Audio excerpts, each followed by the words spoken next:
ഇതിൽ വരുന്നത് കൊണ്ട് നിനക്ക് ഡിപ്പെൻഡൻസിനെ കൊണ്ടുവരാം. എങ്ങനെയുണ്ട് പാരീസ്? പാരീസ് അടിപൊളിയാണ്. ഞാൻ ലില്ലുമായിട്ട് കമ്പയർ ചെയ്ത് കഴിഞ്ഞാൽ എനിക്ക് വളരെ ഇഷ്ടപ്പെട്ടു. എനിക്ക് പറഞ്ഞ മുകളിലെത്തുമ്പോഴും അവിടെ 4 ഡയറക്ഷൻ കാണും. ഇപ്പൊ ഞങ്ങൾ ഇപ്പോൾ ഉള്ളത് സോർബോൺ യൂണിവേഴ്സിറ്റിയിലാണ്. ഈ യൂണിവേഴ്സിറ്റിക്ക് വലിയ ചരിത്രങ്ങളുണ്ടല്ലേ, കുറെ വർഷം പഴക്കമുള്ള ഒരു യൂണിവേഴ്സിറ്റിയാണ്. അതുപോലെ തന്നെ ഞാൻ ഇങ്ങനെ ഇവിടെ വരുന്നതിന് മുമ്പ് ചെറുതായിട്ടൊന്ന് ചെറിയൊരു റിസർച്ച് നടത്തിയായിരുന്നു. അപ്പൊ അറിയാൻ കഴിഞ്ഞത് വർഷങ്ങൾക്ക് മുമ്പ് 1937 ഒരു മലയാളി ഇവിടെ വന്ന് പഠിച്ചിട്ടുണ്ട്. അപ്പം കുറെ വർഷങ്ങൾക്ക് മുമ്പ് മലയാളിയൊക്കെ ഇവിടെ വന്ന് പഠിച്ചിട്ടുണ്ട്. അപ്പൊ അദ്ദേഹത്തിന്റെ പേര് മറന്നു. മാഹിക്കാരനാണ്. അദ്ദേഹത്തിന്റെ പേര് മുച്ചിലോട്ട് മാധവൻ എന്നാണ്. മുച്ചിലോട്ട് മാധവൻ എന്നാണ് പുള്ളിക്കാരൻ. മാഹി എന്ന് പറയുമ്പോൾ അറിയാലോ, ഫ്രഞ്ച് കോളനി. അപ്പൊ അങ്ങനെ ആ ഒരു കണക്ഷനിൽ ഇവിടെ എത്തി കഴിഞ്ഞതിന് ശേഷം പഠിച്ചു കഴിഞ്ഞ് ഫ്രഞ്ച് കമ്മ്യൂണിസ്റ്റ് പാർട്ടിയിലൊക്കെ ചേർന്ന് പിന്നെ വേൾഡ് വാറിൽ നാസികൾ പിടിക്കുന്നു. അപ്പൊ കുറെ ഫ്രഞ്ചുകാരെ കൊന്ന കൂട്ടത്തിൽ പുള്ളിക്കാരനെ വെടിവെച്ച് കൊന്നു. ഒരു ധീര രക്തസാക്ഷിയായി. പുള്ളിക്കാരന്റെ പേര് ഇപ്പോഴും ഇവിടെ പാരീസിൽ എവിടെയോ ഏതോ എനിക്കറിയത്തില്ല, ലൊക്കേഷൻ അറിയത്തില്ല, പക്ഷെ ഇപ്പോഴാണ് ഞാൻ നോക്കുന്നത് അവിടെ എഴുതി വെച്ചിട്ടുണ്ട്. നമ്മുടെ നാട്ടിലൊന്നും ഇല്ലെങ്കിലും ഇവിടെയുണ്ട്. അപ്പൊ അങ്ങനെ വലിയൊരു പ്രശസ്തമായിട്ടുള്ള യൂണിവേഴ്സിറ്റിയാണ് സോർബോൺ യൂണിവേഴ്സിറ്റി. അവിടെയാണ് രാജേഷേട്ടൻ പഠിക്കുന്നത്. കുറെ പിള്ളേരല്ലേ സോറി, അവിടെയാണ് ഇതെല്ലാം എപ്പോഴും പഠിക്കുന്ന വീഡിയോ എടുത്തെടുത്ത് അറിയാതെ വന്നതാണ് കേട്ടോ, സോറി ക്ഷമിക്കണം. അവിടെയാണ് രാജേഷേട്ടൻ വർക്ക് ചെയ്യുന്നത്. കുറെ രാജ്യങ്ങളിൽ നിന്നുള്ള പിള്ളേര് അല്ലേ?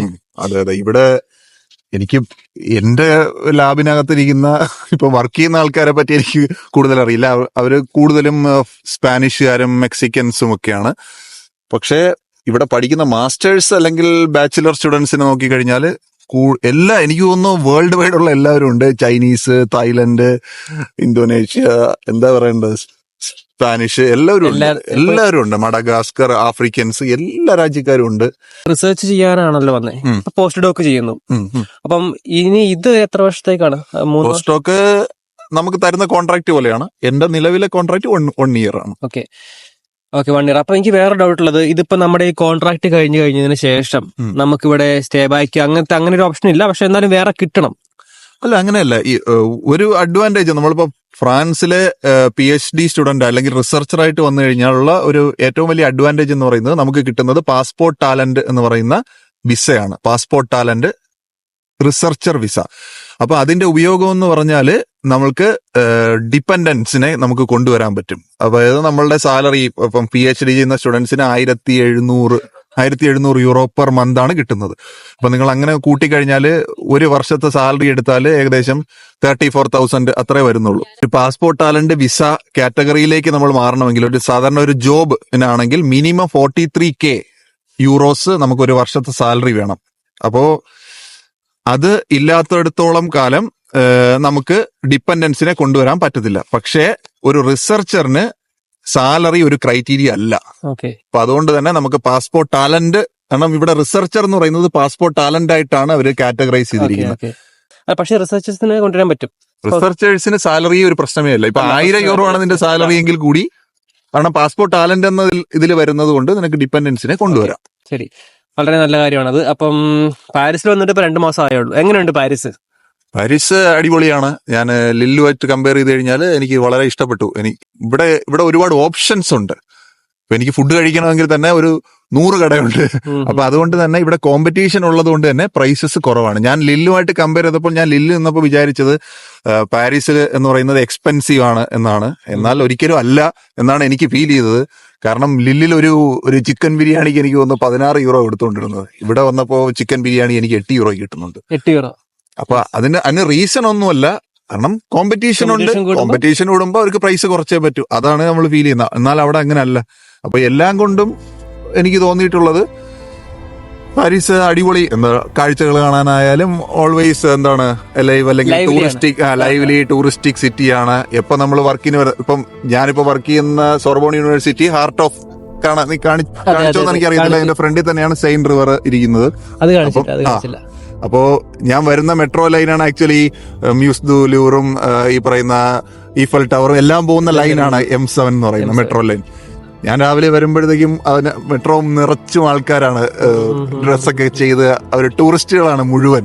അപ്പൊ നമ്മളെ ഒരു പാരീസിയനായിട്ട് നമ്മളെ അതിനകത്ത് കയറുമ്പോഴത്തേക്കും ആൾക്കാര് നമ്മൾ അവരെയും സ്ട്രെയിഞ്ച് ആയിട്ട് നോക്കും, അവര് നമ്മളെ സ്ട്രെയിഞ്ച് ആയിട്ട് നോക്കും. അവരും ചിന്തിക്കുന്നത് ഇവരൊക്കെ എവിടെ പോകുന്നത്, നമ്മളും ചിന്തിക്കുന്നത്. അങ്ങനെ ഒരു രസമാണ് ഇവിടെ. ഓക്കെ, ശരി. പിന്നെ ഇപ്പം എന്നെ സംബന്ധിച്ച് എനിക്കറിയാവുന്ന ചുറ്റുവട്ടത്തിലുള്ള പിള്ളേർക്ക് മാസ്റ്റേഴ്സ് ചെയ്യുന്നവരാണ്. എന്റെ ഫ്രണ്ട് സർക്കിളും അങ്ങനെ തന്നെയാണ്.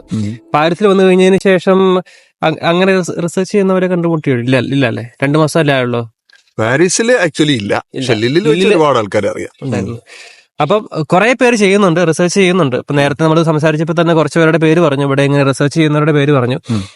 ഞാനും അങ്ങനെ മെസ്സേജ് അയച്ചിട്ടുണ്ട്. ഒരുപാട് ആൾക്കാർ എന്റെ ചാനലിലൂടെ എന്നടുത്ത് ചോദിച്ചിട്ടുണ്ട്. അതായത് അവർ ചിന്തിക്കുന്നത് നമ്മൾ മാസ്റ്റേഴ്സ് ഇപ്പൊ പഠിക്കാൻ പോകുമ്പോൾ എന്താണ് നമുക്ക് ഈ പറയുന്ന പോലെ ഒരു ലോഡ് ഡോക്യുമെന്റേഷനും നമ്മൾ അക്കൗണ്ടിൽ സാലറി കാണിക്കുക, ബാങ്ക് സ്ലിപ്പ് സ്റ്റേറ്റ്മെന്റ്സ്, അത് ഇതെന്നൊക്കെ പറഞ്ഞ് ഒരു ലോഡ് പ്രൊസീജിയറാണ്. അപ്പോൾ നാട്ടിലുള്ള കുറെ ആൾക്കാർക്ക് അങ്ങനെ ഒരു തെറ്റിദ്ധാരണയുണ്ട്, നമ്മൾ PhD വരുമ്പോഴും ഇതൊക്കെ തന്നെ ചെയ്യണം എന്ന്. അങ്ങനെ എന്നോട് കുറെ പേര് ചോദിച്ചിട്ടുണ്ട്. അപ്പൊ അത് ഇവിടെ ക്ലിയർ ആക്കി ഞാൻ പറയുകയാണ്, അങ്ങനെ ഒരു പ്രൊസീജിയറേ ഇല്ല. It's very simple. നിങ്ങൾക്ക് വിസ കിട്ടാൻ ഫ്ലൈറ്റ് ടിക്കറ്റ് പോലും എടുക്കണ്ട. കാരണം നിങ്ങൾക്ക് ഇവിടുന്ന് ജോബാണ് PhD എന്ന് പറയുന്നത്, 3 ഇയറിന്റെ. അത് കോൺട്രാക്ട് ഇവിടുന്ന് അയച്ചു തരും നിങ്ങൾക്ക്. അത് ജസ്റ്റ് കൊണ്ടുപോയി VFSൽ കൊടുക്കുക. അതിന്റെ കൂടെ നമ്മുടെ പാസ്പോർട്ട് കൂടി കൊടുത്താൽ മാത്രം മതി, വിസ കിട്ടും. അത് 1 വീക്കിനകത്ത് വിസ കിട്ടും. ടിക്കറ്റ് എടുക്കുക, വരിക, ഇത്ര പണിയേ ഉള്ളൂ. ഓക്കെ, ഏകദേശം ഇപ്പൊ നമ്മൾ ലാസ്റ്റ് ചെയ്തൊരു വീഡിയോ പബ്ലിക് യൂണിവേഴ്സിറ്റിയിൽ പഠിക്കുന്ന പിള്ളേരെ വെച്ചിട്ടായിരുന്നു. അപ്പൊ അവർക്ക് ഇതുപോലെ പ്രൈവറ്റിലേക്ക് കുറെ അധികം പൈസ കൊടുത്ത് സ്പോൺസറിനെ കാണിച്ച് ലോൺ ബ്ലോക്ക് എമൗണ്ട് കാണിച്ച് വരുന്നത് പോലെ അത്രയും ബുദ്ധിമുട്ടൊന്നുമില്ല. പബ്ലിക്കിൽ പഠിക്കുന്നവർക്ക് അവർക്കും സ്കോളർഷിപ്പ് ഉണ്ട്, ക്യാമ്പസ് റൺസിന്റെ സ്കോളർഷിപ്പ് ഉണ്ട്. അതുപോലെ തന്നെ നേരത്തെ പറഞ്ഞ സ്റ്റൈപ്പൻഡ് ഇവർക്ക് പിള്ളേരായതുകൊണ്ട് അവർക്ക് കിട്ടുന്നുണ്ട്. സോ ഇപ്പൊ റീസെന്റ് ഇപ്പൊ എന്റെ കൂടെ പഠിച്ചവരാണേലും ഞാനാണേലും എനിക്കറിയുന്ന പിള്ളേരാണേലും പ്രൈവറ്റ് സ്കൂളിലൊക്കെ വന്നു കഴിയുമ്പോൾ ഭയങ്കര ബുദ്ധിമുട്ടാണ്. സോ ഇപ്പൊ റീസെന്റ് വന്നവർക്ക് ജോലി പാർട്ട് ടൈം കിട്ടുന്നില്ല. അങ്ങനെ കിട്ടാതെ വരുമ്പോൾ അവർക്ക് റെന്റ് അടയ്ക്കാൻ ബുദ്ധിമുട്ട്, നാട്ടിൽ നിന്ന് പൈസ വീണ്ടും മേടിക്കുന്നു. പിന്നെ അറിയാലോ, യൂറോപ്പിലൊക്കെ ജോബ് മാർക്കറ്റ് അത്ര ഈസി അല്ല, ഫ്രഞ്ച് ലോക്കൽ ലാംഗ്വേജ്. സോ അപ്പം ഇപ്പം വീഡിയോയിൽ വരുന്നവരൊക്കെ ഞാൻ പറയാറുണ്ട്, മാക്സിമം പബ്ലിക് യൂണിവേഴ്സിറ്റി ട്രൈ ചെയ്യാം. അതല്ല എങ്കിൽ പബ്ലിക് യൂണിവേഴ്സിറ്റി കിട്ടും, അത് കിട്ടില്ല എന്ന് വിചാരിച്ച് ട്രൈ ചെയ്യാതിരിക്കരുത്. ഇപ്പൊ ഇവിടെ വെച്ച് ഞാൻ പരിചയപ്പെട്ട ഒരു മുംബൈക്കാരൻ പയ്യനെ, അവൻ മാസ്റ്റേഴ്സ് പഠിക്കുന്നതാണ്. അപ്പൊ ഞാൻ അവനോട് ചോദിച്ചത് എങ്ങനെയാണ് കിട്ടിയത് എന്നൊക്കെ പറഞ്ഞ് ചോദിച്ചപ്പോൾ അവൻ പറഞ്ഞത്, ഞാൻ ആകെപ്പാടെ ഒരേ ഒരു യൂണിവേഴ്സിറ്റിയിലെ ഞാൻ പുറത്തേക്ക് അപ്ലൈ ചെയ്തുള്ളൂ, അത് അവന് കിട്ടി എന്നാണ് അവൻ പറയുന്നത്. അപ്പം അല്ലാതെ ഞാൻ ചോദിച്ചു, ഇത് ഭയങ്കര ബുദ്ധിമുട്ടല്ലേ, നിങ്ങൾ ഇത് എന്തൊക്കെ വെച്ചാൽ? അവൻ പറയുന്നു, ഒന്നുമില്ല, ഞാൻ വെറുതെ അങ്ങ് അപ്ലൈ ചെയ്തു, കിട്ടി. അപ്പം നിങ്ങൾ അപ്ലൈ ചെയ്യാതെ ഇരിക്കരുത് എന്നുള്ളതാണ് എനിക്ക് പറയാനുള്ളത്. എന്ത് വന്നാലും നിങ്ങൾ കാണുന്ന ഓപ്ഷൻസ് അപ്ലൈ ചെയ്യുക. നമ്മുടെ പ്രൊഫൈല് മോശമാണ് എന്ന് പറഞ്ഞ് കൊടുക്കാതിരിക്കരുത്. കാരണം അങ്ങനെ അല്ല, ഒരിക്കലും നമ്മൾ വിചാരിക്കുന്ന പോലെ അല്ല ഒരു പക്ഷേ നിങ്ങളുടെ പ്രൊഫൈല് റിക്രൂട്ട് ചെയ്യുന്ന ആള് കാണുന്നത്. അപ്പൊ അതുകൊണ്ട് തന്നെ നമ്മൾ കോൺഫിഡന്റ് ആയിട്ട് അപ്ലൈ ചെയ്യുക. പിന്നെ വേറൊരു സംശയം കൂടി ചിലപ്പോൾ കാണാം, ഈ പറയുന്ന ചിലർ ചോദിച്ചിട്ടുണ്ട്, ഇപ്പൊ PhD ചെയ്യുമ്പോൾ നമ്മൾ പാർട്ട് ടൈം ചെയ്യണ്ടേ എന്നൊക്കെ. അപ്പം അതിന്റെ ഒന്നും ഒരു ആവശ്യമില്ല. നമുക്ക് കിട്ടുന്ന സാലറി മോർ ദാൻ ഇനഫ് ആണ്. നിങ്ങൾക്ക് പാരീസിൽ ഇനഫ് ആണോ എന്ന് ഫാമിലി ആയിട്ട് ഞാൻ പറയത്തില്ല, പക്ഷെ for a single person it's more than enough. നിങ്ങൾക്ക് നല്ലൊരു സേവിങ് ഒക്കെ ചെയ്യാൻ പറ്റുന്ന ആളാണെങ്കിൽ സേവിങ് വരെ ചെയ്തു പോകാൻ പറ്റുന്ന സാലറി തന്നെയാണ് 1700 എന്ന് പറയുന്നത്. ഇവിടുത്തെ ഒരു ആവറേജ് സാലറി എന്ന് പറയുന്നത് 1500 യൂറോ ആണ് ഫ്രാൻസിൽ. 1700, അതിനേക്കാൾ ഒരു 200 കൂടി എക്സ്ട്രാ കിട്ടും. ഞങ്ങളിങ്ങനെ സോർബോൺ യൂണിവേഴ്സിറ്റിയുടെ വരാന്തയിലൂടെ, ഇത് വലിയ യൂണിവേഴ്സിറ്റി അല്ലേ? വലിയ യൂണിവേഴ്സിറ്റിയാണ്. ഇതിന്റെ ഒരു ഡിസൈൻ അടിപൊളിയാണ്. എനിക്ക് തോന്നുന്നു ഈ വീഡിയോയിൽ കാണിച്ചു കൊടുത്താൽ മതി. അതായത് ഒരു എന്താ പറയണ്ട, ടവേർഡ് ഡിസൈൻ ആണ്. ടവറുകൾ ഇങ്ങനെ പാരലായിട്ട് വെക്കും. അതായത് ഫസ്റ്റ് ടവർ ഇപ്പൊ 12 number, second tower 22, third tower 32.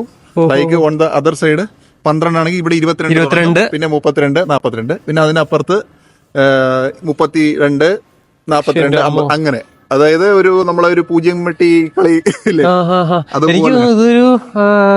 ഒരു ഫുട്ബോൾ സ്റ്റേഡിയത്തിന്റെ കഴിഞ്ഞ വലിപ്പം ഉണ്ടല്ലേ.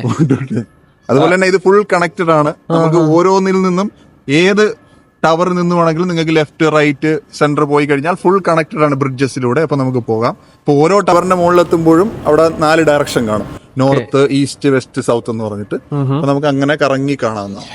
മാനേജ്മെന്റിലൊക്കെ ഇവിടെ PhD ചെയ്യുന്നവർ ആരെങ്കിലും ഉണ്ടോ എന്ന് എനിക്കറിയില്ല. അങ്ങനെ ഒരു ഉണ്ടെങ്കിൽ ഒന്ന് കമന്റ് ചെയ്യുക, ഒന്ന് മീറ്റ് ചെയ്യണമെന്ന് ആഗ്രഹമുണ്ട്. ലാംഗ്വേജ് ഒരു പ്രശ്നമാണ് അത് ചെയ്യാൻ വേണ്ടിയിട്ട്. റിസർച്ച് സയന്റിഫിക് ഫീൽഡിൽ ലാംഗ്വേജ് വേണ്ട. മേരി ക്യൂറി വർക്ക് ചെയ്തിരുന്ന യൂണിവേഴ്സിറ്റിയാണിത്. അപ്പോൾ ഈ സോർബോൺ യൂണിവേഴ്സിറ്റിയുടെ മുമ്പത്തെ പേര് university of Pierre and Marie. Okay, could you please wait a minute?